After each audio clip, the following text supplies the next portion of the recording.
महाराष्ट्राचं राजकारण आता कुठच्या दिशेने जात आहे याचा आता आपल्याला गंभीर विचार करण्याची वेळ आली आहे। आपण एकानंतर एक सगळे मंत्री बघतोय, त्याच्यात संजय शिरसाट त्यांच्या त्या विट्स हॉटेलचं प्रकरण, MIDCचे घोटाळे बघा, संजय गायकवाडांनी केलेली मारामारी बघा, त्यानंतर योगेश कदम त्यांचा डान्स बार्सचं आपण ऐकलं, आणि आज आता आपण बघितलं की माणिकराव कोकाटे हे रमी खेळत होते अधिवेशनात बसून आणि शेतकऱ्यांचं त्यांना काहीच पडली नाहीयेत असे आपले कृषी मंत्री आहेत, आणि त्यांचा निषेध करायला लोक जर राष्ट्रवादी कार्यालयात गेली आणि त्यांनी पत्ते फेकले म्हणून त्यांना बेदम मारहाण करण्यात आली।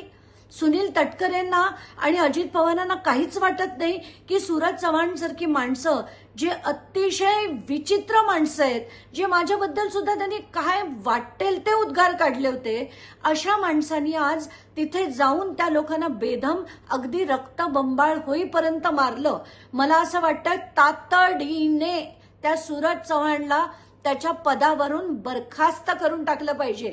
अशा माणसांना परत राजकारणात येऊ दिलं नाही पाहिजे, नाहीतर आता जनता रस्त्यावर उतरेल याच्यात काहीच शंका नाही। सूरज चव्हाणांचे आत्ताचे जे व्हिडिओज बघितले ते बघून अतिशय राग आला। म्हणजे आता ही माणसं यांचा निषेध जर व्यक्त केला तर हे आता इतके बेदम लोकांना मारणार आणि त्यांना रक्तबंबाळ करणार, आणि त्याच्यावर त्यांना परत जेव्हा काही चॅनल्सनी मी त्यांचं बोलणं आता ऐकलं की त्यांनी आमच्या विरुद्ध म्हणे असंविधानिक भाषा वापरली, आणि असंविधानिक तर त्यांना त्या संविधान या शब्दाचा अर्थ कळत नसावा, आणि असंविधानिक भाषा वापरली म्हणून आम्ही त्यांना असंविधानिकपणे कुठून काढणार, बेदम मारणार, रक्तबंबाळ होईपर्यंत मारणार।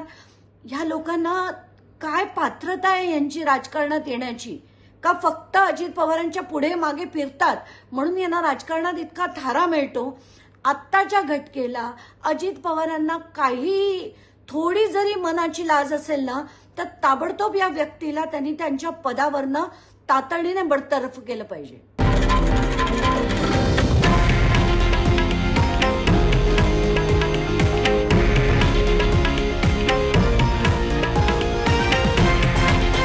हे आहे देशातील नंबर 1 न्यूज नेटवर्क आणि आपण पाहत आहात TV9 मराठी, एकमेव।